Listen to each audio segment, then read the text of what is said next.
my name is Allie Schmidt. This is my dad, Dan. He owns Caitlin's Glass. Thanks, Allie. Things like doors and windows go into making a house. But when it's your home, you expect more, like the great service and selection you'll get from Caitlin's Glass. Vinyl replacement windows from Caitlin's come with a lifetime warranty, including accidental glass breakage replacement. Also ask for custom shower doors and many other products and services. Call 962-1636. Locally owned with local employees for nearly 30 years. Caitlin's Glass, the clear choice.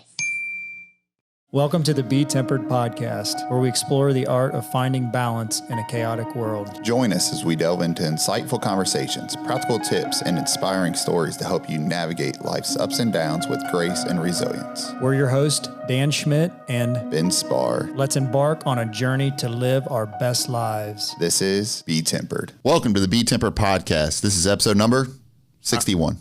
Oh, good. I'm glad you said that. This was going to combo. I didn't want to switch it up too much. Today's a special one. I'm here with my co-host Dan Schmidt to unpack something that pushed him physically, mentally, and spiritually. This past weekend, Dan went down into the brutal heat and terrain of Georgia and took on the Rite of Passage, a 24-hour hike through the mountains led by former Navy SEAL and ultra-endurance athlete Chad Wright. No electronics, no time, no idea where you are. Just you, your thoughts, and the challenge in front of you. Dan, before we dive into this experience itself, I want to go back a little bit and remember talking to you the week leading up to this, and even just a few days before when you were wrestling with some doubt and anxiety. Can you take us through that mindset and what you're going through, and what's going through your head leading up to it? A lot. There was a lot of anxiety, a lot of stress. The doubt was, have I done enough? What have I done? Why am I doing this? There was a lot of things going through my mind leading up to that event. And, a lot of people might look at it and think, a 24-hour walk, not that big of a deal. And I kind of thought that a little bit, but when you break it down and you actually go through it, it was the most challenging thing I've ever done physically, but more so mentally. I had no idea what it was going to do to me mentally. And as we talk, I'm sure some of the questions you'll ask will bring up the importance of my teammates that I had around me.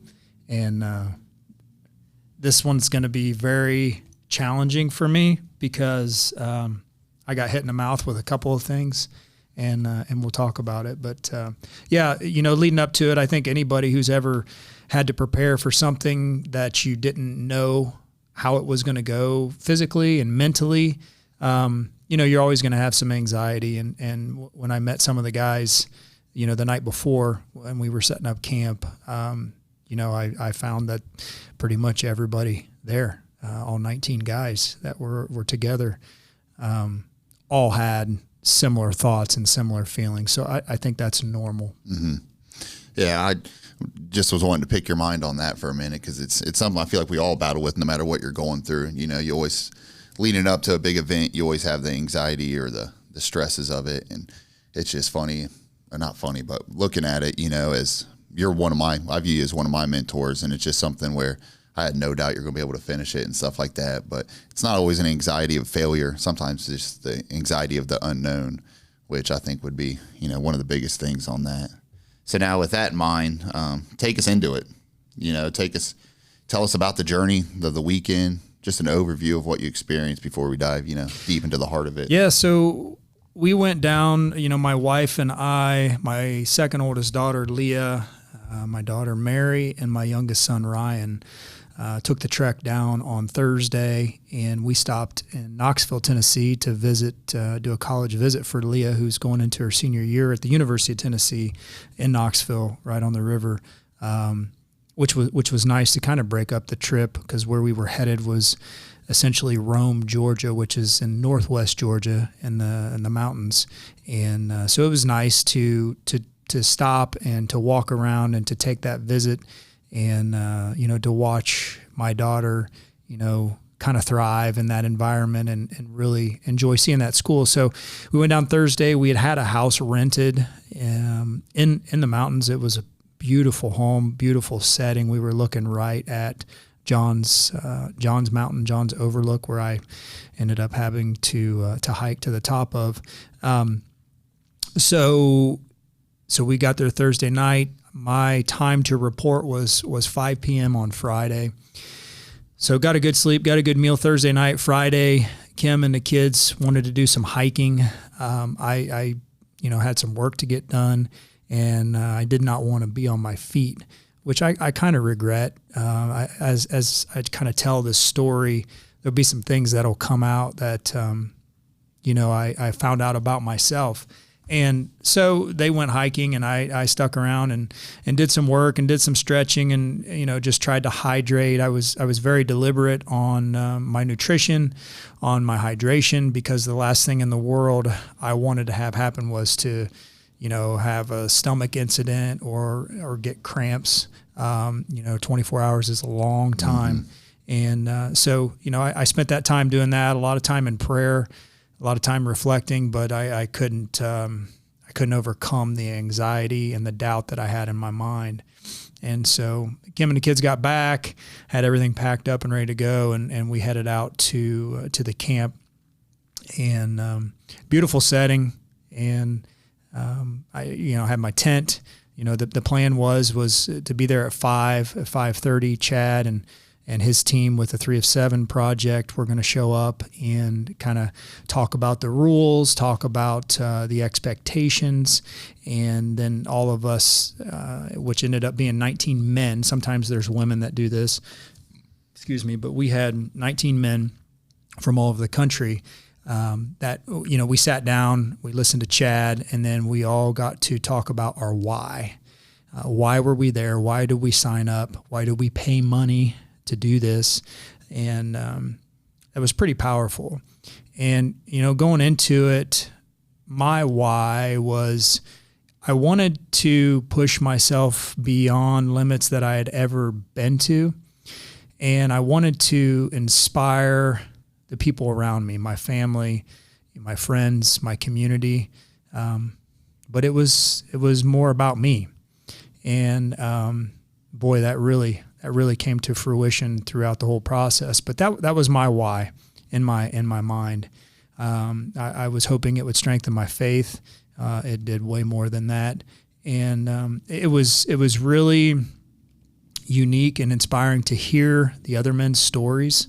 I'll tell you, when Kim dropped me off and they pulled away, I walked up, and there was probably 6 guys standing there, sitting in a circle talking. There were some tents set up, and we're on the edge of a lake, a reservoir, big tall pine trees. I mean, it was a beautiful setting.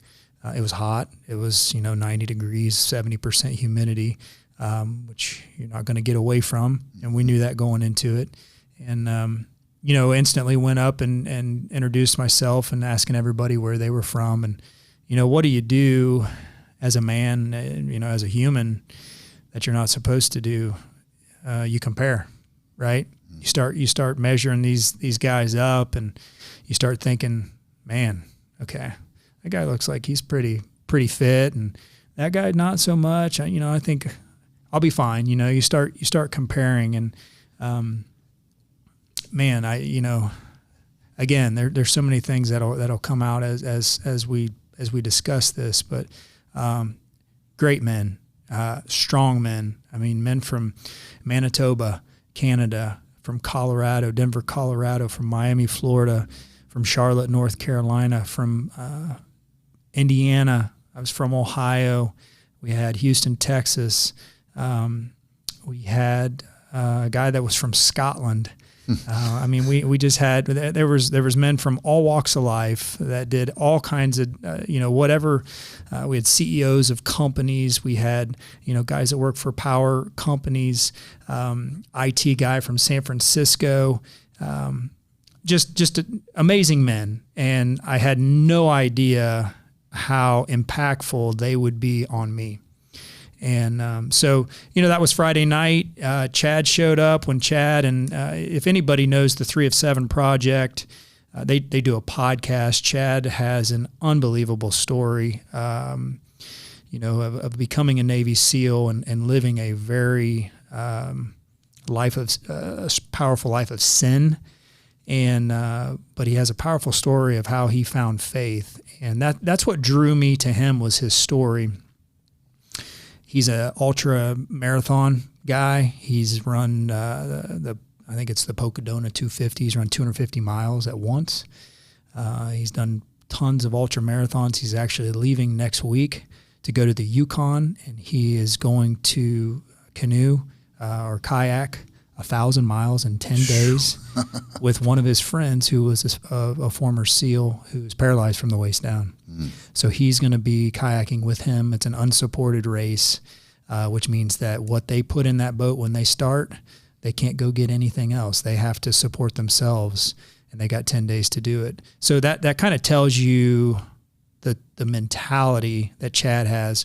Chili is Chili. I don't know what his real name is, but Chili's somebody that works with Chad with the 3 of 7. He's an ultra marathon guy. That's how he and Chad met. So two guys that are very, very physically fit. Chad's brother Blake, who he kind of runs the 3 of 7 project. I don't know behind the scenes, but he's been on mission trips everywhere. And then Cornbread was kind of like a father figure to Chad. He looks like his name sounds. A man of faith, though, and there was times during the walk that it was very instrumental in our team's success. Because we were ROP Team 12, which means we were the 12th team to do this, and they started a couple years ago. The only other team to finish with no quitters was ROP Team number 1. Wow. So our goal going into it, after Chad left that night, he gave us some instructions, some things that we had to do that evening to prepare for the pickup Saturday morning. And, one of those instructions was we needed to divide into 2 teams, and we had to have a team leader, and we needed to discuss our goals and the things that we wanted to accomplish, and we did. And we had some former military guys there who were very instrumental in again, our success. And the biggest thing we came away with as a group was that we wanted to complete this together. We didn't want any quitters. And so whatever that took, that's what we wanted. And that was our goal. And as a team. So it was very military-like, something I had never been through before. So we divided into 2 teams of 9. We had a team leader. And as we went throughout the day, when we were doing the training, we were in file formation. We were in dual formation, which means you're in a straight line. When you're in dual formation, the guy next to you're in the same line. You keep that formation the whole time. If the trail got skinny, we had to go into file formation, which meant one team went in front of the other, and you kept that pace. And you only went as fast as your slowest guy. And that became the most powerful thing. Mm-hmm. The 2 guys that we selected as our team leaders, one was Ray from Manitoba, not a very big guy, long hair, tattoos everywhere, very soft-spoken, very kind. He was a tattoo artist. He was one. He's not one that you would look at and think of as a leader, but he was. And then the other team leader was Casey, and Casey was local. He was from the area, and he had done jiu-jitsu with Blake and those guys of the 3 of 7 project. So he kind of knew him. And Casey was somebody, if you're judging someone, you would look at and think, well, he don't look like he could do that, do this, do the ROP. And but he was selected as Team 2's leader. So I was on Team 1, and I had Ray as our team leader, and Casey was on Team 2. So that was Friday night, and we had to set up camp. So each of us had our own tents, and it was a thunder and lightning show that night. And it was loud, and it rained, and it wouldn't have mattered if it was loud and raining or not. None of us were getting much sleep, because we all felt the same way, those nerves of anxiousness. And when Chad left, I think Scott from Colorado asked the question, what time should we be ready tomorrow? And Chad said, anytime between 4 a.m. and 8 a.m. That's 4 hours. 4 a.m. is pretty early. So we all, or most of us, I think, went to bed around 9 p.m. Friday night, and or at least tried to, and laid in our tents and listened to the thunder, and could see the flashes of lightning, and then listening to the rain, and you're just left with your thoughts, and that was challenging because here I was afraid I'm going to miss my 3:15 a.m. alarm, which was crazy because we're in a tent in the middle of the woods. You can hear everything. And every single guy there had their alarm set for 3:15. So the odds of all of our alarms not going off were highly unlikely, but that was the anxiety. So it was a stressful evening, to say the least. But one of the caveats to that was there were 4 guys. They kind of did a roll call that night, and there were 4 guys that weren't there. And 2 of those guys they knew were running late because their flights were delayed or something was going on. One of them was from San Francisco, and another was from Miami, Florida. There was a guy that rolled in about halfway through when Chad was kind of going over things. Jamie, he was from North Carolina. And so Alan from Miami ended up showing up towards the end of Chad's talk. And then we had another guy show up after Chad got done and left from San Francisco. But we were left with one guy that we didn't know. They hadn't heard from him. We didn't know if he was going to make it or not. That was Wesley from Houston. And so before we all went to bed, we were talking, it was our responsibility to make sure we caught those guys up on the rules, because for one, Chad's a pretty intimidating guy. I mean, he's all over Instagram and Facebook and YouTube, and he's a big man. I'm guessing he's 6'4". He's got a big red beard, and he is very deliberate when he speaks. He can get very loud, and he can get very angry. And he is in control of us for 24 hours. So, none of us wanted to screw up, and which is remarkable, because if anybody out there's ever been on vacation with someone or been at an event with someone who's just not a good seed, you know how quickly things can unravel and how that person can make your life not fun. And so that was a concern of mine with all these, all of us men coming together from all across the country, all different walks of life. You just don't know what kind of people they are. Are they going to be like me, or are they not? But they were all like me, which was amazing, and way better than me for sure. So we had one guy that hadn't shown up. Well, then you start thinking, is this a mental game? Did they just say there were 4 guys, 3 of them showed up? Is the 4th guy just an imaginary guy, or is he really going to show up? So we talked about keeping guys up throughout the night. That way, if he showed up, we could, hey, we got to be up at 4, we got to be ready to go at 4 a.m. because Chad said when the 2 white vans show up to pick you up, you got 5 minutes to get in dual formation of your teams, load the vans, and we're gone. So we knew whenever they showed up, we had 5 minutes. That was it. And this is military style, so there's no messing around. And so we all got up 3:15. The 4th guy never showed up through the night. Sitting in the picnic, the shelter house or whatever, ready to go. Everybody's ready to go at 4. We got our bags packed, all these things. And 5 o'clock comes, 5:30 comes. We're all sitting there. Of course, we're exhausted. We hadn't even started. Thinking, holy cow, how are we going to do this? And it was a little before 6, and we saw truck lights coming back, or lights coming back to the parking area where we were at.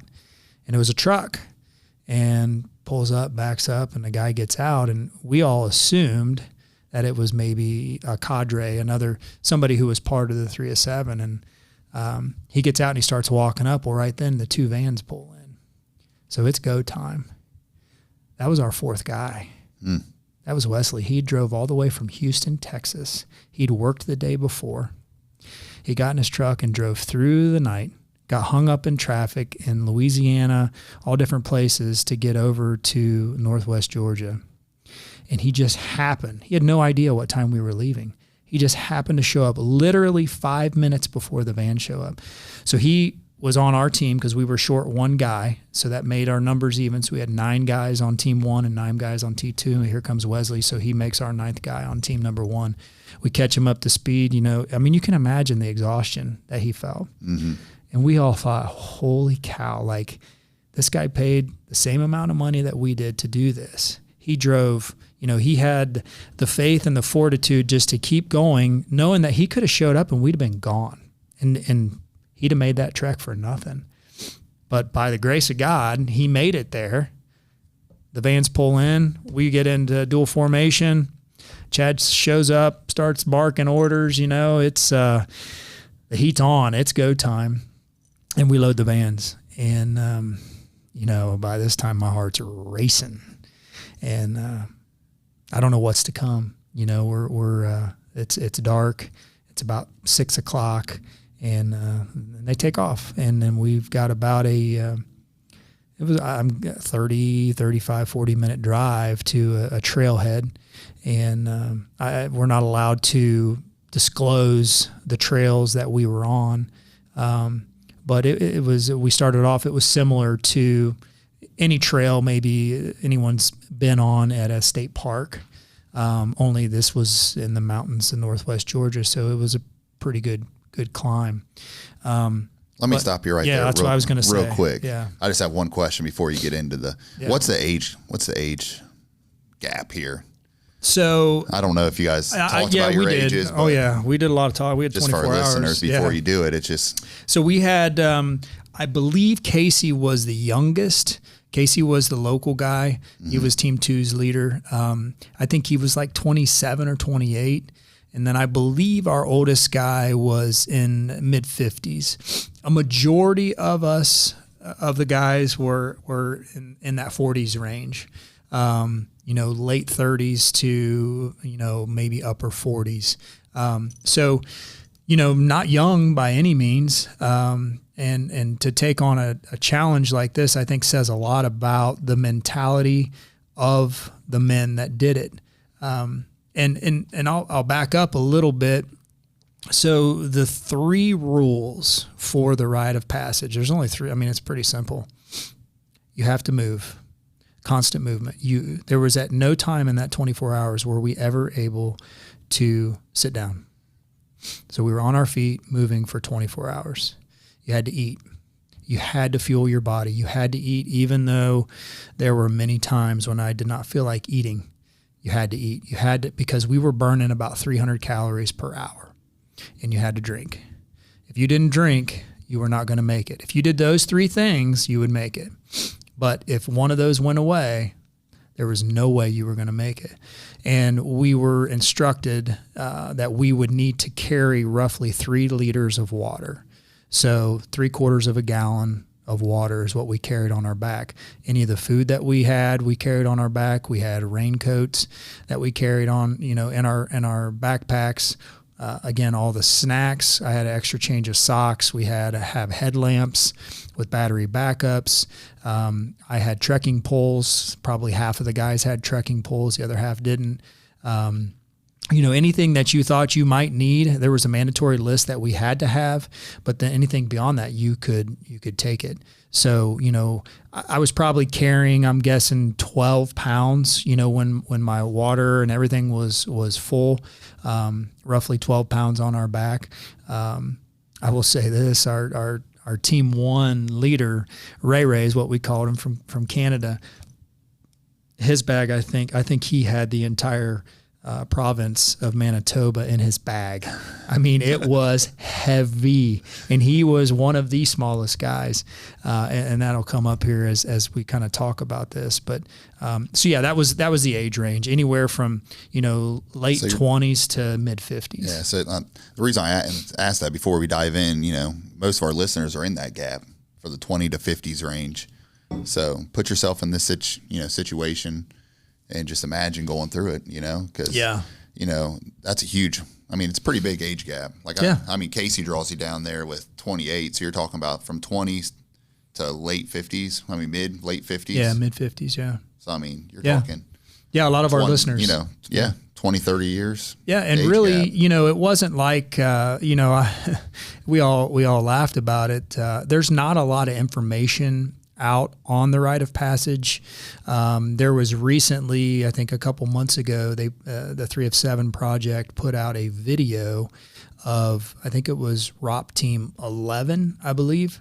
It may have been a different team number, but we all joked around that we all probably watched that video 100 times each, trying to pick up little tidbits. Even I went as far as trying to watch as they videoed in the van the trailheads that they left from, and then listening as it got into the evening where they were at that night. Okay, I know where that's at. And then try to map those points and be like, oh boy, that's a long ways away from one another.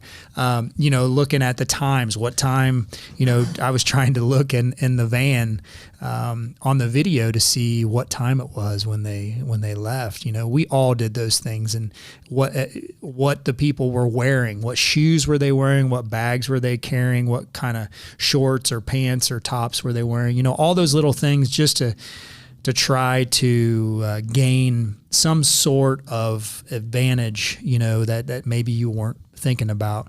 And really, some of that stuff did help. Your shoes are extremely important. The socks that you wear are extremely important.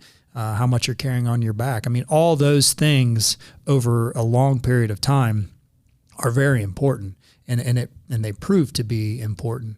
But that wasn't the most important thing. I think the thing that would help me most with that video is that the one where they had a couple people drop out. Yeah. With what was it? How many minutes left, or how many miles left was it? It was close. Dark. It was close to the end. So it would at least been within the last 8 hours. Right. Yeah. So you're over halfway through, and yeah, that have kept me pushing, I think.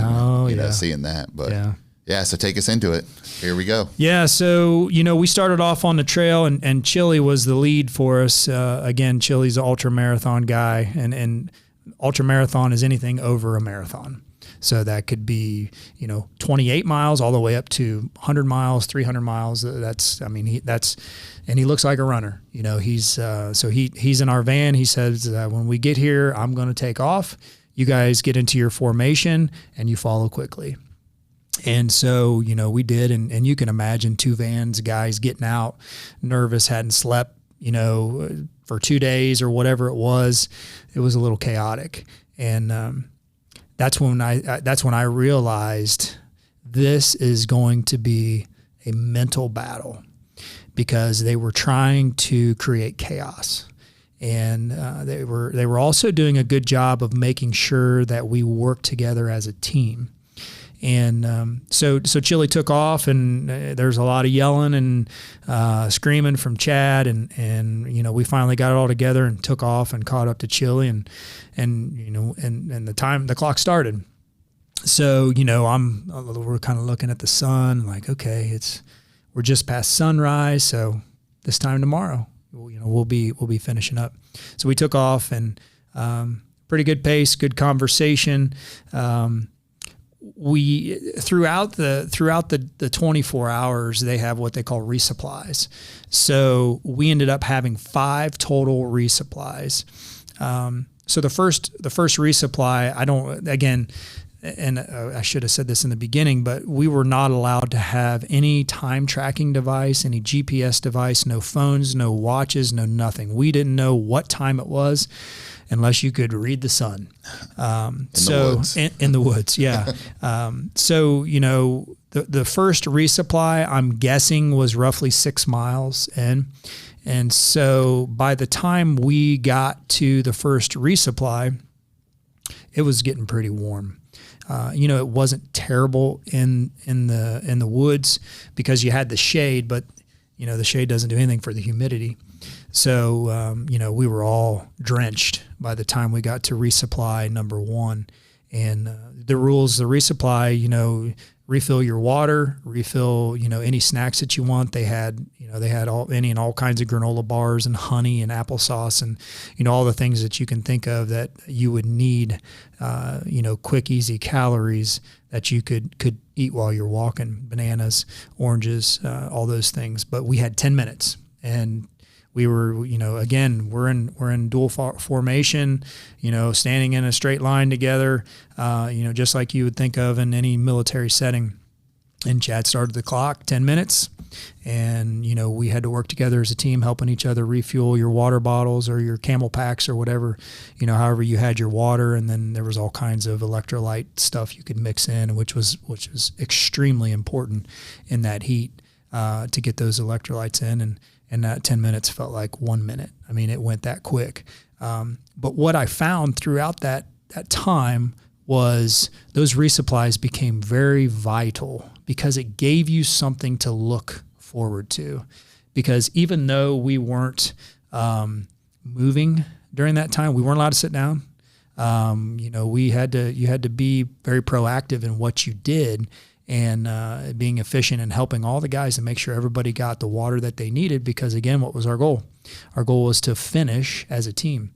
And so we got back into dual formation, and we lined back up and took off, and it was an uphill climb. And the next terrain that we hit was very, very not super steep, but it was like a gravel fire road. So like 57's gravel, pretty thick gravel, walking, somewhat exposed to the sun. And by this time, it was probably 10, 11 o'clock out during the day. So the sun was high enough where we could feel it. And, I started, it was about that time I started to notice in my mind when it would get quiet, you would start to drift a little bit. You would start to, find yourself asking why, why am I, this sucks. Mm-hmm. Like, this is not fun. It's hot. We just got started, we got a long way to go. And it was about this time we had Cornbread, who was walking with us, and Chad was in the back with Chili, and Cornbread was kind of walking beside certain guys and having conversations, and a man full of faith. And you could hear these conversations, which were vital to hear guys talking, even if it was random conversations, which there were many of those that were funny, and but they ended up being so important throughout that time because it took your mind off of yourself and the pain that you felt you were going through. And I heard Cornbread talking to somebody about Jesus and about faith and about how just all kinds of different things about the Bible. And it was between resupply 1 and resupply 2 where I noticed that our team 1 leader, Ray, was starting to struggle. And Ray had told me the night before when we were kind of packing up our bags at camp that he had an issue with his knee, with his left knee, that sometimes it would kind of give out a little bit when it was under stress. And I remember thinking, man, that's probably not a good thing going into a 24-hour trek. But Ray was our leader. And, you could start to watch him a little bit and see him really favor that knee. And it wasn't as bad going up. But when we started to come down, you could really, really notice the struggle and the pain. And so Cornbread had went up to Scott, who was from Colorado. He was a mountain of a man, probably 6'4", 6'5", just a big guy, super nice guy. And I heard him mention something about, he said, "Do you hear that?" Scott's like, "Well, hear what?" And he's like, "You hear that silence?" He said, "That's not a good thing." He said, "When there's silence in this group," he said, "it's a bad thing." He said, "Guys are starting to wonder, starting to question things. He said, you need to speak up and ask everybody to restate their why, why they're here, why are they doing this?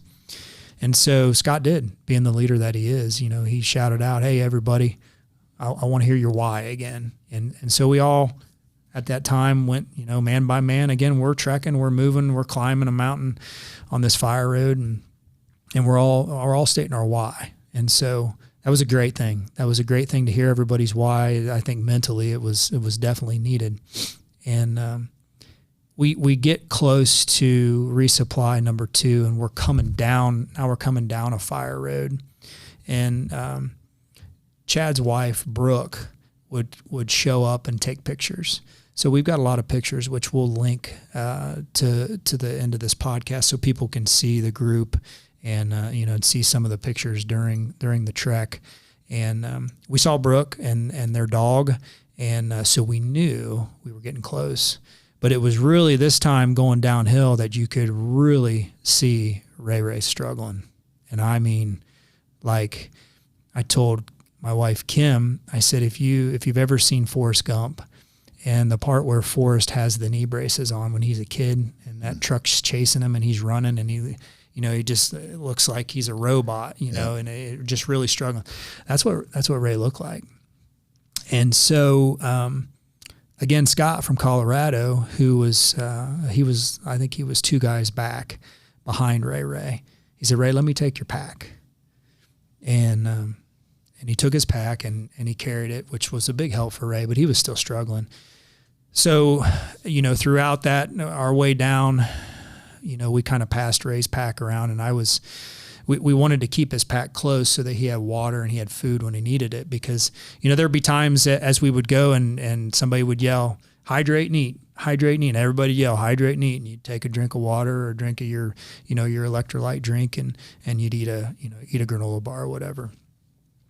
And that was important. So I was able, went up right behind Ray and carrying his pack, and that's when I saw the struggle. I saw how, I thought he was going to fall. I thought I was going to have to catch him. That's how labored his walking was. And I said, Ray, you eaten in a while. Do you need something to eat? And he could tell that it was a different voice. And when he turned around, he looked me in the eyes, and I'll never forget that look. It was a look of pain, of struggle, of despair. But he kept going, and he said, no, I'm good. And so I gave him some water. And so we round the corner, and we can see the vans. We can see that, hey, we're at resupply number 2.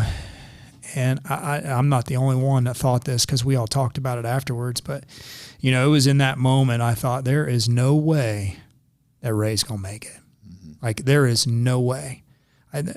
Just watching him, and we are not 10 hours in. We haven't even got to the heat of the day. And this guy can barely walk. And we know we're getting ready to climb some mountains with some rocks. So we're getting close to the vans. And Jamie from North Carolina yells out, "You're not quitting, Ray." And he kept saying it. "You're not quitting, Ray. You're not quitting, Ray." And so we made it to the vans and resupply. We're all, again, filling up our water and our food and everything. And I thought, man, there ain't no way he's going to keep going. But 10 minutes was up. We got into dual formation and Ray's at the front of the pack.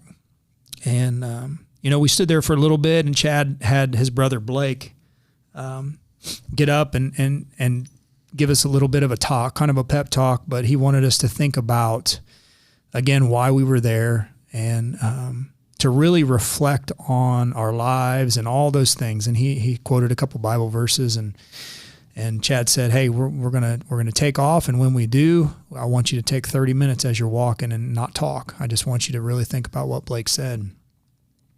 And so we took off, and Ray was still trucking.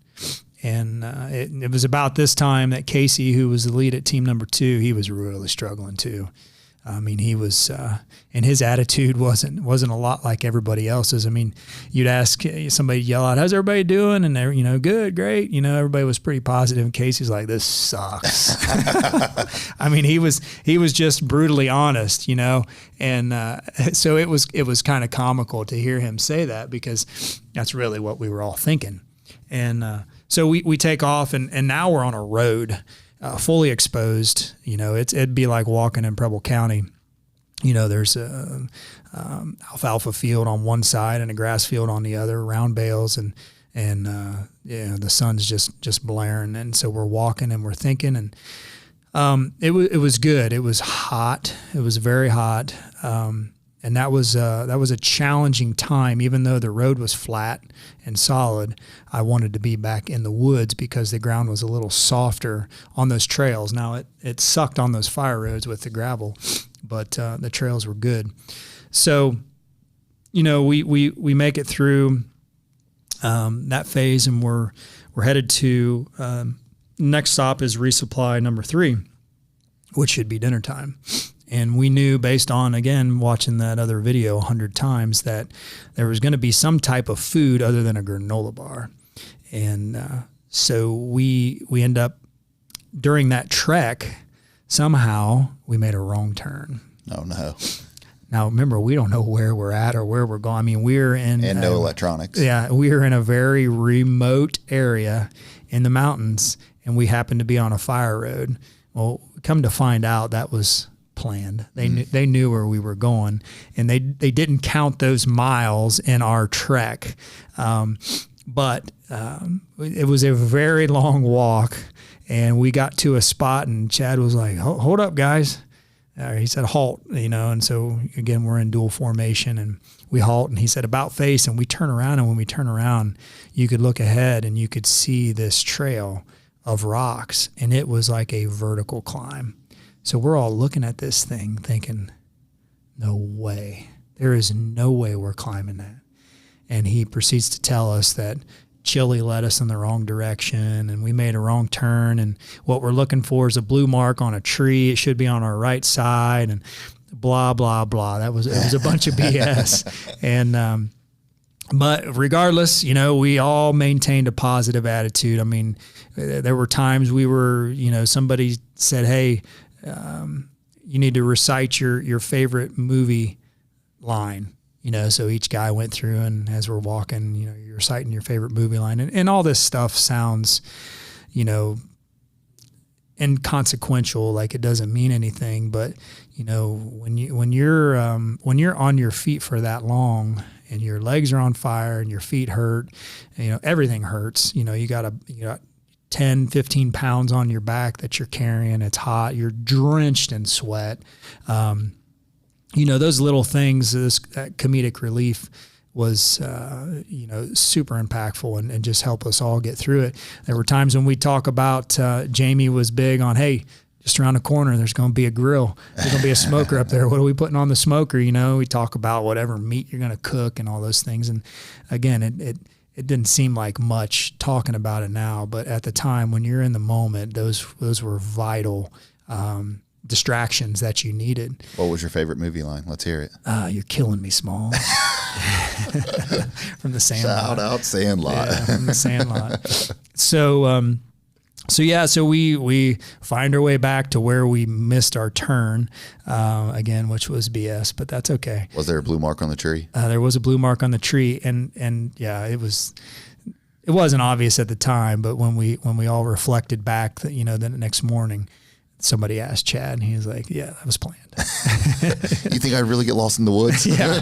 How many times we've done this? Right. And Chili kept saying he knew the woods like the back of his hand. And so we kind of knew, but we ended up making it to resupply number 3. And that was dinner. And they had Bojangles, which Bojangles is like KFC. Yeah. It's fried chicken. And did they have grilled chicken? No grilled chicken. Uh-oh. But they said, "Hey, you need the protein, you need the fat, you need those carbohydrates, and you're going to need it because you're going into the toughest part of the Rite of Passage." And so, ate chicken and refueled, and they actually gave us 20 minutes here, which again only felt like 5. But we were able to get our packs off, get everything filled back up again, no sitting, getting an actual food, not a granola bar, or applesauce or honey or whatever. And so we line back up. It's starting to get dark. The sun's going down, and in the woods it gets really dark. And so we leave resupply number 3 and turn the corner. We're in dual formation, and there's a river. And the road goes through the river. So we walk through the river, and it's about maybe right to the bottom of your calf. So your shoes are fully submerged, and most of us have 2 pairs of socks on with hiking boots or hiking shoes, whatever you got. And it felt good. For a minute. Yeah. But then you got wet feet, and you're hiking in wet feet, and it's not dark yet. So, you might be 12 hours in. So you're halfway through walking with wet feet. The sun's going down, and now we're in a valley. And, when you're at a valley, what's coming next. You got a big climb. So I can't say the mountain that we climb, but we started this climb, and I am glad that it was dark, because this felt like an incline that was never going to end. And he called it Copperhead Road. And they called it Copperhead Road. It was a fire road again. It was gravel because of the copperhead snakes. Mm. And they usually come out, I guess, at night because it's cooler. And it had rained. So we didn't get rain, but it had rained where we were hiking. So, it's dark. We all got headlamps on, and, we're looking for snakes. And copperheads, I guess, are very aggressive. So the last thing any of us wanted was to get bit by a copperhead snake, because that'd probably been game over. Yep. So we did see one copperhead snake, but luckily nobody was hurt. There was also a spot where there was a rattlesnake that somebody almost stepped on. But the man from San Francisco spotted it before they stepped on it. And then we saw a bull snake, which I guess are not aggressive, walked right by it, but it was a pretty big snake. So, we're watching for snakes. The terrain was all over the board. I may have said that earlier, but there were parts of the trail that you could barely see in front of you. That was like a rainforest. So poison ivy, poison oak, all those things, all kinds of thorns, logs. I mean, it was challenging. And in between the resupply 3 and resupply 4, we pretty much all had figured that resupply 4 was going to be on top of the mountain. And it ended up being, but there was a spot that they called the wormhole. So we climbed the gravel road, the Copperhead Road that Chad called it, and we get to this spot where the trail narrows, so we all go down into file formation, and we take off, and this is where it truly is like a rainforest. I mean, it is. We're on the side of a mountain, so the trail is not flat, so you're walking on an uneven ground, rocks, stumps, everywhere. This is not a path that's taken by a lot of people. And, I'll go back to Ray. As we kept going throughout the day, Chad put Ray and Casey and Wesley at the front of our group, because you can only go as fast as your slowest man. And that was really hard for me in the beginning until I noticed the pain that Ray was in, because I wanted to go faster. A lot of us wanted to go faster. We thought that there was a point of time in the beginning where we had asked Chad, what's the most miles that any ROP team's ever done? And it was like 50 plus. And we thought, well, we can beat that. But as we went, we realized that wasn't the point. Mm-hmm. The point was, what was our goal? Our goal was to finish with every man that we started with. And so, I know how I'm struggling going up Copperhead Road. I know how I'm struggling walking through that water, walking on the hot asphalt, with that heat bearing down. And wet socks. But Ray, you talk about an inspiration. and he inspired every, all the 18 guys that were behind him knew that if Ray kept going, there was no way in hell we were not going to keep going. And he was still walking the same way, like Forrest Gump with them knee braces. I mean, it just looked like every step was just excruciating. And so, he leads us to the top of Copperhead Mountain, and we get to the spot, again, they called the wormhole. And when we left Resupply 3, after we'd eaten our chicken, Blake had said, hey, make sure you guys all take an extra piece of chicken, put it in your pocket. Think about that. Yeah.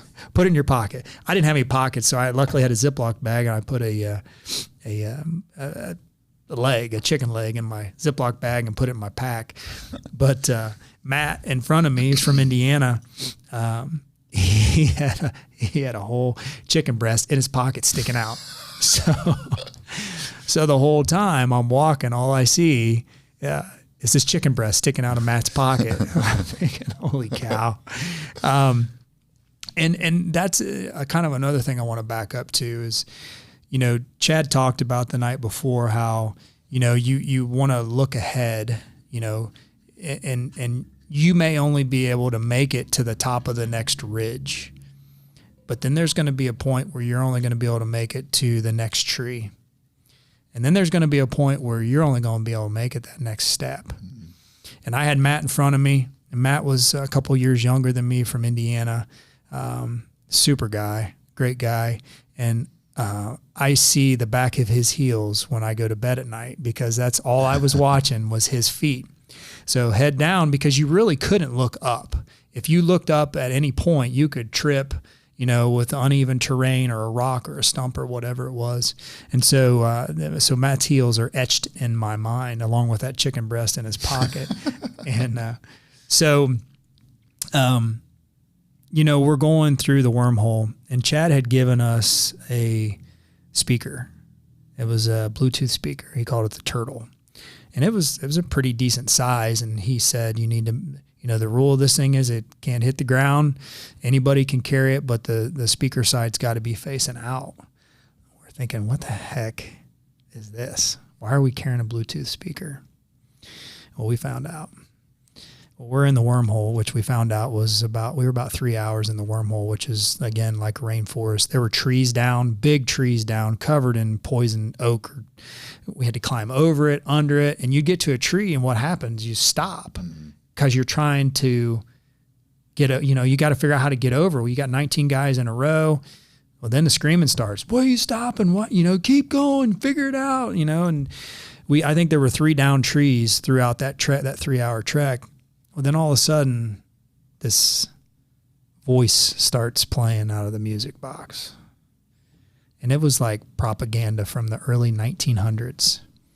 And it was this guy, and I've got it, and it went on for about 5 minutes. And what it was trying to do was make us crazy. The mental in this whole process was what was the most difficult thing, again, that you cannot prepare for. And I'd never been through anything like that where someone was trying to deliberately change your mind to make you quit. That played over and over and over and over again for 3 hours. And it was like being at a concert. That's how loud it was. So what they were trying to do was to get us to go crazy, to get us to not be able to communicate, because, we'd keep saying hydrate and eat. Well, you couldn't hear. It was so loud. To me, it just annoyed me, so I started whistling the Andy Griffith song as loud as I could. And then everybody would yell different things here or there, but you couldn't avoid it. Like it was just constant, annoying over and over and over. And so luckily we made it out of the wormhole and then made a climb to the top of the mountain and made it to resupply number 4. So by this time we're trying to guess, what time is it? We've been trekking pretty far in the dark, so we were guessing it was probably 1-2 o'clock. And so now you're tired. Mm-hmm. Your legs hurt. I can feel some blisters on my feet. Your ankles are hurting, your legs are hurting. there's numerous times, there was a couple of times where Matt in front of me, I could see him, start to sway a little bit, and you could tell he was struggling, and I'd hand him a pack of honey, and it was amazing what honey can do for you, that bolt of sugar. And, he'd straighten back up and make it. But it was little, the guys were doing that all over those teams. As you would notice a teammate who was struggling, you'd either carry their pack or hey, have you eaten? When's the last time you drank? Here, take this, take that, the electrolyte, I had some electrolyte chews that you could take. We had some caffeine chews that you could take to try to help keep you awake. But the harder it got, the stronger we got as a team. And that was so vital. And you know who kept going? Ray kept going, man. It was amazing. And again, he was that inspiration for all of us, that he just kept taking that step. And that's what all I thought is, I'm just going to keep watching Matt's heels, and I'm going to keep taking that step. And physically, I felt pretty good. My feet hurt, but I could deal with that. It was, we had some great conversations, Chad and Chili, they were great. There'd be times they'd come up and have conversations. And these guys are pretty famous really in the world of podcasting and ultra marathon running and public speaking and all those things. But man, they're just down to earth, good old boys from Georgia, just a Southern twang. And so great conversations just about life and faith and everything in general. So we made it to resupply number 4. And in my mind, I'm thinking that's the last resupply. Like, we're at the top of the mountain. We're going to head to the bottom, and it's going to be close to sunrise. And so we go, resupply 4, we get all our stuff ready to go.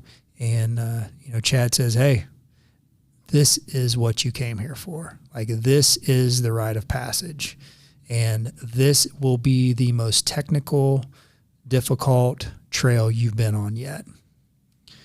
Keep in mind, we'd been awake for 48 hours. The last really good sleep that I had was Thursday night.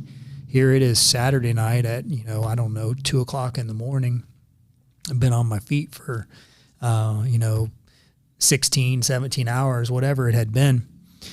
And so Chili takes off, and I don't even know how he knew where he was going, because I did not see any trail whatsoever. There were boulders everywhere. You're drenched in sweat. You'd already went through who knows how much poison ivy and poison oak and thorns and thistles and all those things. And then if anybody thinks about, what bugs do when there's a light and it's dark outside and you got a light on your head, you can imagine the bugs flying in your mouth and your nose and your face. So you were, constantly just swatting at the bugs, trying to keep your head down to make sure, each step that you didn't roll your ankle or fall on rocks, because these were some big boulders that we were going across. And then there'd be times where we'd get into a path, and it was a pretty tight trail, and there were times when you could tell there was a big cliff to your right. And so it was very technical. We got to the bottom, and there was a spot where we trekked down and went kind of behind a waterfall. Slick, pretty serious terrain. But you know who kept going? Ray kept going, and man, that was tough for me, and I felt pretty good. There's a funny story. Billy, he's an ex-Marine from Indiana. And he was struggling as we were getting down towards the bottom of the mountain. And I think it was Scott from Colorado had a 5-hour energy. And he gave it to Billy. And it was like somebody gave him Ritalin. He just started talking about, he was like, woo, he was going crazy talking about this and that. And it was great for Billy, and it was great for all of us. And I was thinking, man, and that thing wears off. I hope he's going to be okay. But it was one of those things where we're tired, the steps are tough. It's getting real challenging. You're exhausted, and Billy's just chatty Cathy, just letting her go. So it was needed at the time for all of us to hear him talking about just random stuff. And so, we come out of the bottom and we're making our trek up, and we're climbing another fire road, and I see the vans. And and the whole night we're like looking at the sky, like we're just waiting for the sky to change, which you can't really see in the woods. And we make it to the vans. The 2 vans are there, and they got all the stuff out there, all the granola bars and the water and everything's out. And I'm thinking, resupply number 5, like we have got to be, like it has got to be so close. Right. But, they're playing mind games with us. And, a lot of the guys did really good. We'd say, hey, what time is it? And they'd say, it's 6:30 at night, So you just weren't, you just knew it didn't matter. 24 hours was 24 hours, whether we went 20 miles or we went 60 miles, didn't matter. And so we resupply, same thing, 10 minutes, here we go. And we take off into the woods, and Chad's leading us. And we go, I don't know, maybe 30 minutes into the woods, and Chad says, halt. And he says, about face. And so we all turn around and face him. And he said, and throughout this time, you could start to hear the birds singing. So I told Matt, I was like, hey, it's morning. Yeah, we're here. Those birds don't sing in the dark. And then you could start to see the sky change. And so we did an about face, and Chad said, congratulations, you finished. And man, Matt let out a big, yeehaw, big yelp, scared the crap out of me. And, we were all, it was just a sigh of relief. And so we walked back a certain distance, and then Chad talked a little bit about faith and about what we'd just done. And told us, he said, I want you to reflect. I'm going to release each one of you individually to head back the path towards the vans, and we'll load up. Keep it when you get back to the van, keep it in dual formation. We're still on a mission, right? The mission is not complete. And so he released, each one of us individually, where we were kind of alone with our thoughts. And, that was a interesting time to really kind of reflect back on what we had just done as a team. And, one of the guys actually passed out at that time. Yeah, he passed out 3 times, I think just from exhaustion. And, you just keep going. It's amazing the power of the mind, what you can persevere through when you truly just don't stop. And that's what I learned from Ray. That's what I learned from Casey, from Wesley. Here Wes drives all the way from Houston, shows up right before we leave. He's probably going on 3 days of no sleep, at least. He got out of a car, jumps in a van, and we've been trekking for 24 hours. I had been able to rest, and just amazing men, amazing strength, amazing leadership. The power of a positive attitude came to the forefront, and it was a life-changing event for me. And it didn't really hit me until yesterday morning. But we made it back. We all loaded in the van, and I don't know, it was maybe a 30-minute drive back to camp where our tents and everything were. And that's kind of when it hit me as far as the exhaustion. We're all kind of, our heads are like bobbleheads because we're falling, and it's hard to stay awake. Some of the stats, I guess, that was kind of one of the things that we were interested to know because we didn't have our watches or our phones or anything. And I think based on what Chad said, officially we did like 42 miles. That's not counting the little turn that we made that we missed. The wrong turn. So Chili said he thought it was 46 miles. Regardless, it was a lot of miles. And, you may look at that, the listeners, and think, okay, that's a little over, 2 miles an hour. That's nothing. I can do that. And maybe you can, I know you can actually. If I can do it, anybody can do it. But you got to remember what our goal was. Mm-hmm. And our goal was to finish as a team. And you're only as strong as your weakest link. And so whether Chili was going to, or not Chili, whether Ray was going to walk 1 mile an hour or 3 miles an hour, that's what we were going to do. We were not going to leave him behind, and he was not going to quit. And so, I'm saying we did 46 miles. And one of the guys did his steps because we have a group text now. And he had 127,000 steps. We burned roughly 300 calories per hour. So you can do that math. I drank, there was a couple in between the resupply stations. I at least drank 3 liters of water each time, or a couple times I drank a gallon. So 4.5, 5 gallons in 24 hours, that's a lot of water but it was needed. And so I don't know how many calories we took, but that was one of the things I wanted to make sure of, was that I did not want cramping or stomach issues to be a factor. So we made it, and that was a feeling of accomplishment, a feeling of exhaustion, but things really didn't hit me until yesterday. But I'll stop there. You can ask me what you want now. Biggest question I got right now: what's a Ray's why? When they're saying the whys, what was Ray's why? So Ray was a tattoo artist, or Ray is a tattoo artist up in Manitoba in Canada, and he had just recently found Christ. I don't know the whole story about that, but when we sat down back at camp and changed our clothes, and Chad's dad and some of the family, Cornbread's family was there. They'd made breakfast for us, and that's kind of when it all hit us that, not hit us. I mean, we all knew that Ray was the reason that we were able to finish, was by him continuing to take those steps. But, we all got to kind of give a short reflection.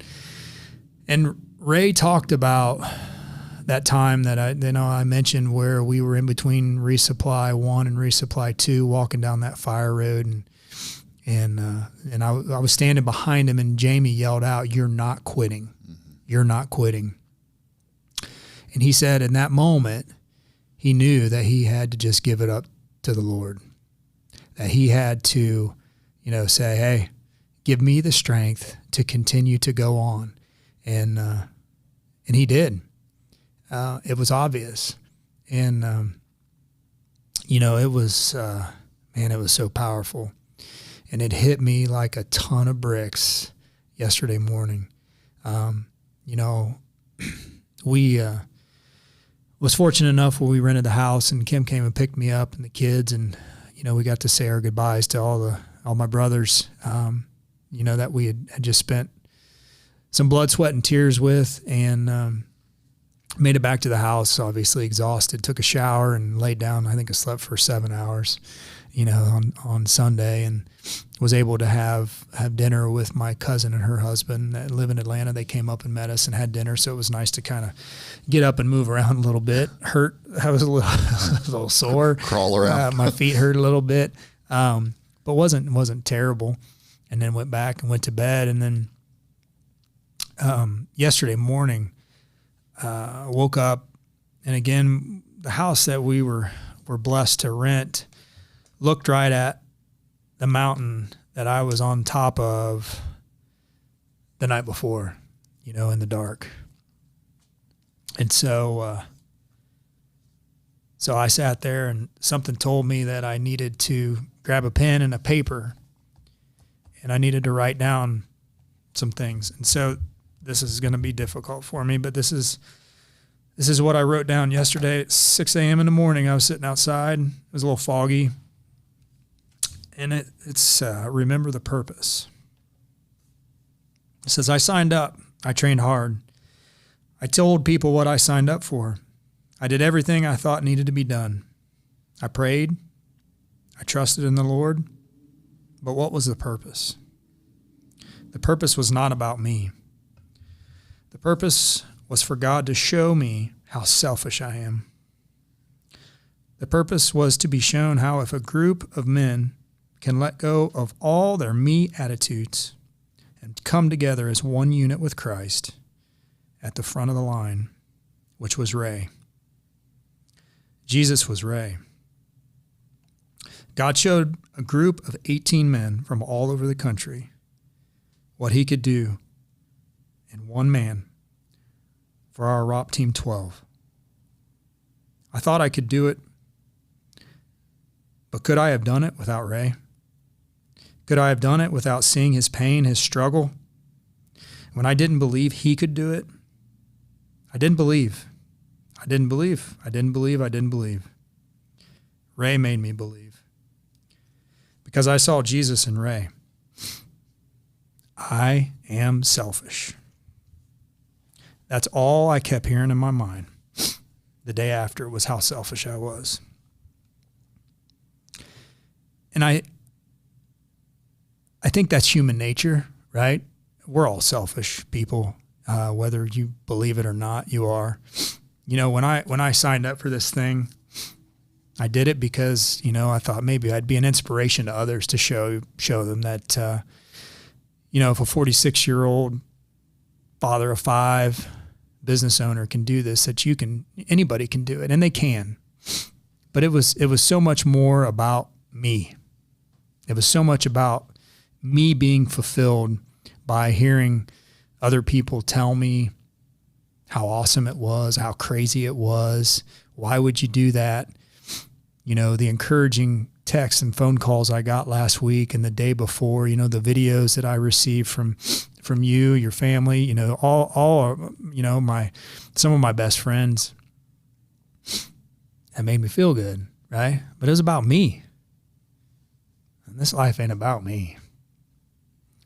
And so, you know, when I back up to where I was standing behind Ray before we got to that resupply number 2, and I said something to Ray about, hey, when's the last time you've eaten and drank? And he turned around, you know, because he heard that different voice.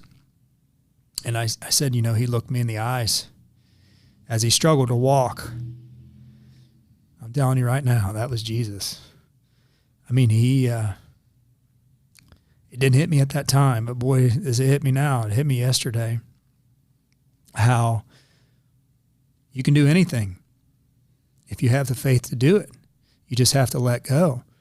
And so I encourage any of you out there who haven't taken that step, you know, or you're holding back from doing something for whatever reason. You're sitting on the couch.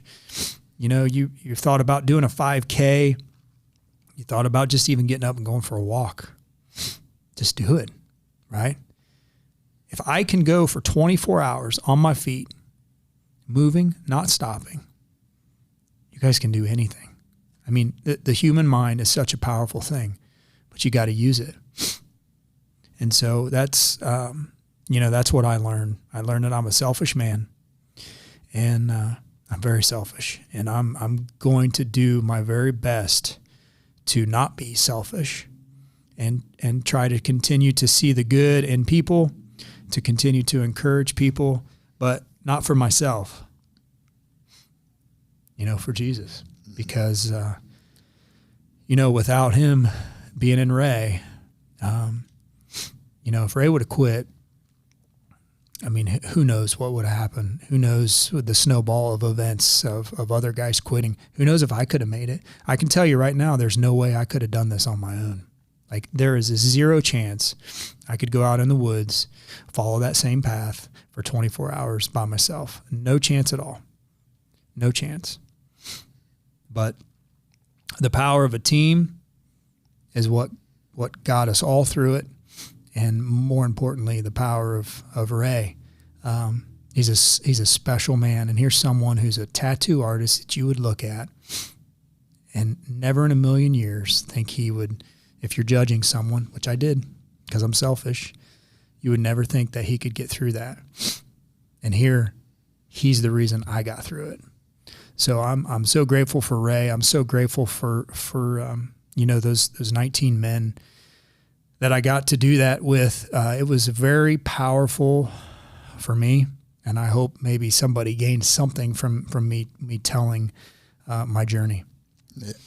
So, a couple things to bounce off that. First one, before you dove into that, the only thing I kept thinking the whole entire story is is I was wondering when you talked at the beginning about kind of judging and, Ray, when I think about that, you guys put him up front. You would imagine, would he be the weakest link? Is that what you would think when you started? Yep. Oh yeah, 100%. That's what I thought. So, and he was the one that if you didn't have Ray and maybe you're going shorter distance or maybe you had your watch and everything and you can hike those miles, would you have gone a faster time? Like, do you feel like he paced you guys, right? When you say that you could, and the only thing I keep going back to is he was probably your strongest link in the whole mission. 100%. 100%. So A, you'd look at him as like a weaker link. B, he probably could have slowed you down. C, he taught you the most. Oh yeah. And he was the strongest link. Absolutely. And that's just amazing to me. I will say, I probably should have started with this, but Dan texted me and told me, very little about the trip to begin with, but I wasn't going to read it because I wanted this to be very raw. And when you tell me the story, just, my first thoughts, my first impressions, I wanted to be able to share on the podcast. But the one thing that I kept praying about when you went on your trip and what I texted you too is I know you'll do great and you'll finish, but praying God talks to you out there, that he breaks through the walls. I'm sure once you finish, you'll feel invincible. Remember to stay in the moment out there. Enjoy it. It's what you train for. So many times we worry about the end goal and not enough about the process, which is where the memories come from. Enjoy every second of it. The views, the pains, the conversations. What a blessing this is. Have a blast. We are proud of you. Can't wait to hear the stories come back. And it feels like Jesus, he did that out there, You enjoyed the process. Yeah. Doesn't seem like you were worried about the end or when it was going to come. You just enjoyed it. And I'm so thankful for that. I do want to dive into some of these. Yeah, go ahead. Sorry. No, I'm thankful for you. I'm thankful for, everybody that reached out. I went back to the Y this morning and my buddy Murph, was there. And man, as soon as I saw him, I just got emotional again. I'm like, good Lord, Dan, what is going on? Like, I'm like a baby. I mean, I spent 2 hours yesterday morning with Kim, I just couldn't control it. I've never, ever, ever felt like that. And I didn't even get into some of these guys' stories that they shared with me, as we were walking. I mean, there's, again, when we do the podcast, everybody's got a story, right? And there was just some stories that were just, I'm blown away that I'll never forget. And yeah, I don't know, man. I've never felt like this before. And again, I'm sore. I got blisters. But it's that never came to my mind, especially when it got dark, because all my focus was on Ray.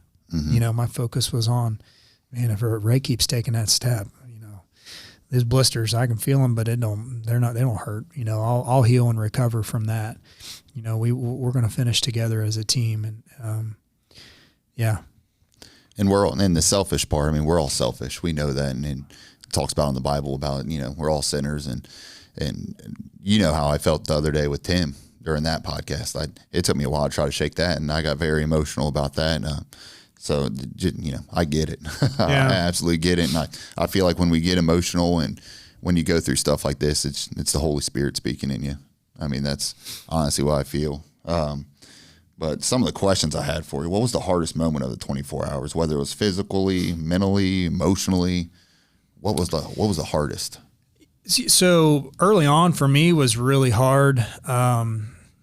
I don't remember where we were at. It was hot. It was during the day, and my mind had started to wander. My legs were hurting. It got to the point to where, and I think probably everybody has been there, where whether you're working out or you're doing something and you get to that point where you're just like, okay, that's enough. I'm done. There was a point that, and again, it was early on. It may have even been before the first resupply where I was like, okay, like my mind was wandering. I was racing. I was just, questioning everything. And, but I just kept, I think at that time I'd never had pure honey before. And so I had a honey packet in my bag, and I took that out and took it. And man, it was like within 30 seconds, my whole everything changed. Just that shot of sugar, really kind of woke me up. So that was a sign for me that, hey, it is very important to make sure that you continue to eat throughout this thing, because you're burning so many calories so fast that you need that fuel. So early on for me was probably harder than later physically, but the mental was challenging throughout the whole thing. Yeah. Was there a point where you ever truly thought about quitting? Knowing you, I don't know if there would be a point where you really thought about quitting. I understand the thinking about why am I doing this? Like, I get that point where you talked about that, but was there ever a point when you thought like, man, maybe I should just stop? No, I don't quitting never really crossed my mind. Again, seeing Ray up there struggle to walk, that was just like, when I noticed it for the first time, that was like, if he makes it, there's no chance I'm quitting. So I really tried to not think about quitting. There was not really a point where I thought, yeah, I'm done. I figured you didn't. No. What's something that surprised you the most during the experience? The mental challenge, And probably a different mental challenge than you thought it would be, right? I mean, when you think mental challenge about a 24-hour walk, I would think the quitting part, but it's not that. No, it was just the mental of, it's hot. I mean, it was 95 degrees, 90 degrees, 70% humidity. It was hot. Yeah. It was challenging. So anything you can think of complaining about, you could complain about. I mean, it hurt, drenched, sweat, again, bugs, thistles, thorns, briar patches, gravel, somebody yelling at you to stay in line. I didn't even talk about if somebody had to go to the bathroom. Oh yeah. Let's hear this. Yeah. If somebody had to go to the bathroom, so if you had to pee, only one team could stop to pee, and you stopped as a team. The other team had to keep moving. So there had to be one team moving at all times. And so, team one got to pee. So we'd turn to the right and pee, and team two would take off, and then we'd have to get back into formation. We gave ourselves numbers. So we were always in the same line in the same order. So I was number 5 and team number 1. So, Ray would say, hey, 1, and then 2, 3, all the way back down to number 9. Once we got everybody, then we took off, and then we would yell up ahead, hey, team 1 is on the move. And that way team 2 could stop and pee, and we could catch back up. So we did learn as we went how to work that, to where, if one guy had to pee, we all went ahead and peed. And you may think dehydration and all that stuff, we were drinking so much that we had to pee, which was a good thing. Yeah. Now, if you had to go number 2, which only a couple guys did, and I am grateful I was not one of those guys. I was curious, but I was going to ask y'all fair because the fried chicken. There was a lot of gas. And Matt, if you're listening to this, you know what I mean, because I was behind you the whole time. But if you had to go number 2, you went into the woods. Again, your team would stop, and you went into the woods, and then you had to pack out your wiping materials. You couldn't leave that. So we all had Ziploc bags in case that happened. And so luckily I did not have to partake in that. But a couple guys did. So it was, but still that other team had to keep moving. Well, if somebody's got to go number 2, that takes a little bit of time, right? So then you had to catch up. You had to, pick up the pace, and we got Ray, and he persevered. He pushed through. He was the rock, to get us caught back up. And Chad wasn't easy on him. There was a lot of times where he was pushing, and he wasn't trying to get anybody to quit, but it was definitely not encouraging words that you would expect to hear from your youth basketball coach. Right. So when you said you were carrying Ray Ray's pack, and you guys would try to stay up close to him. Did you guys switch numbers then? Well, we would switch numbers, but we weren't stopping to pee or anything. So as long as we were in that line, we were good. Yeah. Otherwise, we would still stay in our regular formation. But at that time, like when I went up to number 2, right. We would still, if we would have had to have stopped, we still would have set our regular numbers, even if we weren't in that rank. Yeah. So you learn real quick about how important it was as a team, because again, you think about, that seems so inconsequential where you're numbered and you're in lines, but as you go throughout the day and you get into the night, it's so important that you've got that man in front of you, that you've been looking at his heels, for 13 hours or whatever it is, that you've got that regiment, and that's all military stuff that I'm not familiar with. So that was, what they're trying to do is to get you to, if Chad or Chili or somebody's yelling at you, they want you to be like, give me a break. Mm-hmm. They want to plant that seed in there of dissension, of doubt, to where you maybe start talking bad about, one of them to one of your buddies. Well, what's that? That's a cancer, right? And, man, our team was so strong where it was just positive. Like, hey guys, embrace that yelling, embrace it. That wakes us up, and there was, luckily for us, there was probably only 2 or 3 times where we really got ripped. And, I think the last time was a pee break, and team 2, it was when we were off course, and team 2 stopped to pee. We kept going around the bend, and we thought they were moving. Well, they were getting yelled at because they hadn't got back into formation, and Casey or the team lead didn't call out the numbers and make sure you had to count for every single guy every single time. Like there was no man left behind. We thought they were walking, and they weren't. Well, here Chad sees us stop to pee, and oh man, I mean, it was a ripping. It was one of those where you were like, because he said, boys, I can make your life a living hell. Mm-hmm. And that was not something we wanted, because I felt like we were already there. Yeah. So this isn't on my thing, but how did you guys pick the leaders? Because obviously you guys didn't know each other. You didn't, I'd imagine you guys probably didn't have a speech together about how you're going to try to, a speech to become a leader. How did those leaders come forward? How did you guys decide on those? So after Chad left the night before, we divided up into our teams, just kind of randomly. And again, we didn't have all the guys there yet, but so we divided up in our teams. We kind of went one direction, team 1 went one direction, team 2 went another. We talked amongst ourselves, and then we kind of came back together and said, all right, who wants to be the team lead for each group? And I don't remember exactly. It wasn't like Ray jumped out. I think somebody may have recommended him and recommended Casey. And again, 2 guys that you would, if you were judging, which I was, you wouldn't expect that they would be your leaders, but it couldn't have been more right. Well, and that's what I'm trying to picture in my mind, because you said Casey struggled as well quite a bit, right? Yeah. So it seemed like 2 guys that struggled probably maybe the most. Yeah. I don't know if I can say it. I mean, I wasn't there obviously, but I wonder if those were if they were in the back of the pack, and you guys didn't see that struggle. Yeah. It could have went very bad. Exactly, because it didn't seem like Ray was complaining about it. You guys saw it more than he said it. I didn't hear Ray complain once. Right. So you think about that. What if he was in the back of the pack?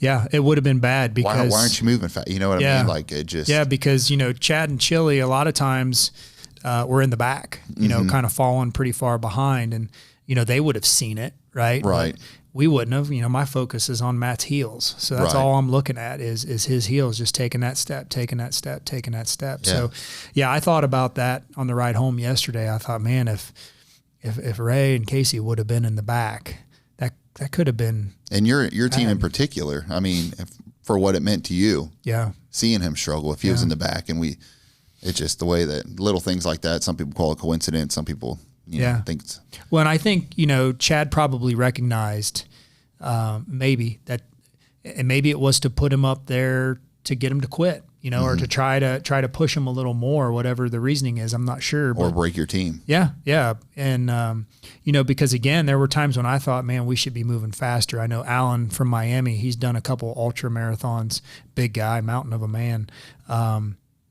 He talked about in the reflection time how at the beginning he was like, man, this is a slow pace. Like we need to pick it up. We need to go faster, get something out of this. And then I think it probably all clicked for all of us about the time it clicked for me when we were coming into that resupply number 2 and, just seeing Ray struggle to where it was like, okay, this ain't about how many miles we do. This is about making sure that Ray finishes. Yeah. So you were totally disconnected, no phone, no watch, no clue where you were or what time it was. How was that like for you? Was that a mental challenge as well, or did it feel good to be disconnected and not have any other worries except just a mission? Yeah, that didn't bother me. It'd been nice to be able to track my steps and my miles, heart rate, and calories. And all that. Yeah, it would have been nice to do that, but it wasn't a challenge. No, it wasn't a challenge for me. And in fact, I think I got like 68 text messages, and so if I haven't gotten back to you, I will. I'm coming back to the real world today. No, that wasn't. I thought maybe that'd be tough, but it wasn't. We had such great leaders and men in our team that we had distractions to not think about. Probably felt good being disconnected. It did. It really did. In fact, yesterday, driving home, I mean, you see my notes here. I spent, 3 hours just essentially most of the stuff that I just talked about, just writing down, because Kim said, my wife said, you need to get this on paper so you remember this feeling, you remember the struggle, because she could tell how much that it had impacted me. Which is awesome. Yeah. Awesome. So talk about the leadership of Chad Wright. What did his presence bring to the challenge? It was a little surreal. When you follow somebody on social media, watch videos, watch documentaries on them, and their story, you feel like you know them. Right. And so when they pulled up that first time, it was almost like, wow, there's Chad, And but he was just as down to earth as you and I are. He was intimidating. He's not thick and big, but he's tall and he's a burly looking guy. I mean, you look him up, look up the 3 of 7 project, look up Chad Wright. Again, he's got a huge challenge coming up here, going down the Yukon River, 1,000 miles. And it was a surreal thing, but man, he's just a down to earth guy. He likes hunting, he likes fishing. He's a runner. He's driving old Dodge pickup trucks. He's just normal, just like we are. Was he a drill sergeant type the whole entire time, or was there times that? No. Yeah. No, there were times where he was just like you and I having a conversation, and that was probably the most refreshing thing was that to have Chad and chili and cornbread, as we're trekking, those guys would just be random spots throughout our group, just having conversations, you ask them questions, whatever. And it was good conversation. And that was very refreshing. So looking back to where you started, nearly 300 pounds, could you ever imagine doing something like this? Absolutely not. Yeah. Yeah. No way. I was that person that may be listening where, you look at where you want to be, but you don't know how to get there. And, hopefully what our ROP Team 12 did maybe can inspire someone just to get off the couch and go for a walk. And just remember, all you got to do is take that step. You don't have to go do 40 plus miles. You don't have to go do something for 24 hours. Just get up and go for a 20-minute walk, because when you do, your mind will be opened, your body, your blood will be flowing, and it'll help you. And then you can just slowly increase. And you have to have patience, and you have to recognize that it takes time. I didn't go from almost 300 pounds in the fall of 2022 to where I'm at today quickly. It took time. And when I finally recognized that once you start stacking those little wins over and over and over and over, that compounds, that you'll get to where you want to be. And you just got to start by taking that step. And that first step is the hardest part. And you know, for me, probably the hardest part throughout this whole thing was that night before. I mean, if I'm honest with myself, I was struggling so bad mentally because of the doubt and the anxiety and the unknown of what's going to come. And, you know, last week's podcast, we talked about it. I was very nervous, right? And I talked about that, and that's okay, right? But I hope as you know, whatever the next thing I do down the road, I hope that I recognize that you can't focus on the things you can't control, right? I wasn't going to control that course. I wasn't going to control, you know, all those things that were 100% out of my control. But I was trying, and that's where faith comes in. And, you know, my faith journey is growing. This Rite of Passage for me was a big step in the right direction of getting closer to Jesus and learning more about faith and what it can do for people. And so, but I know I'm not done. You know, I know that there's going to be something else that I'm going to do, that I'm going to continue to push myself and continue to surround myself with like-minded people who want to get better. And that doesn't mean that you aren't 300 pounds. That doesn't mean that you're the most physically fit person in the world. It means that you have the mindset to where you want to get better every single day, just a little bit. And I think if everybody can take that mentality every day and just do something to make yourself better, even if it's just as simple as reading a book, you know, this world will be a better place, which is what I want. So I don't know if you'll be able to answer this one, but how does this reshape how you view challenges ahead? Well, I can tell you this. It really makes me think I can do anything. Mm-hmm. I don't know what that means as far as what the next challenge is, but I know I'm going to start looking. My goal is every year is to push myself to have that feeling that I had Friday night before the event, of that anxiety, of that doubt, of trying to overcome those fears, because that's where growth happens. You know, growth doesn't happen watching Netflix.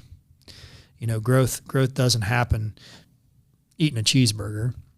You know, growth happens through struggle. It happens through pain. It happens through difficulty. That's where we get stronger. We get better. That's where we learn things. You know, I've never learned anything by, you know, being ultra successful. I learned so much throughout this struggle about me and about how selfish I am. And you know, that's what they talked about. Take one thing from this. Don't try to take 10 things. Take one thing from this. And that's the thing that I've taken away, is how selfish I am and how I'm going to do my best to not be that selfish person. What would you say to someone stuck in their own battle right now? Just take a step. You got to take a step. You know, you can sit around and you can worry about it. You can think about it. You can talk about it, complain about it.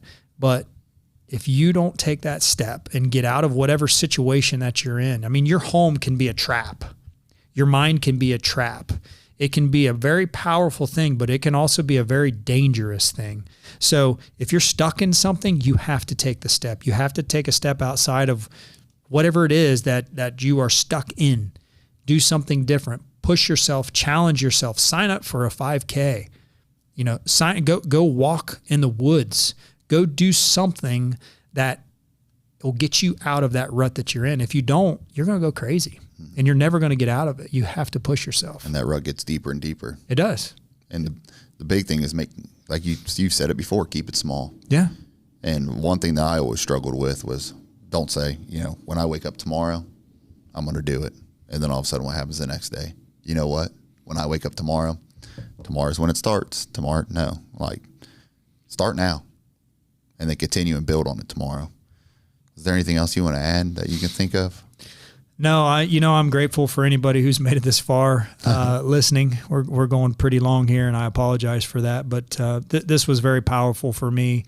I hope some of my brothers that are part of ROP Team 12 get to listen to this and can reflect on maybe what it meant for me and maybe similar to them. They're amazing men, leaders I know in their communities and their work and all that they do.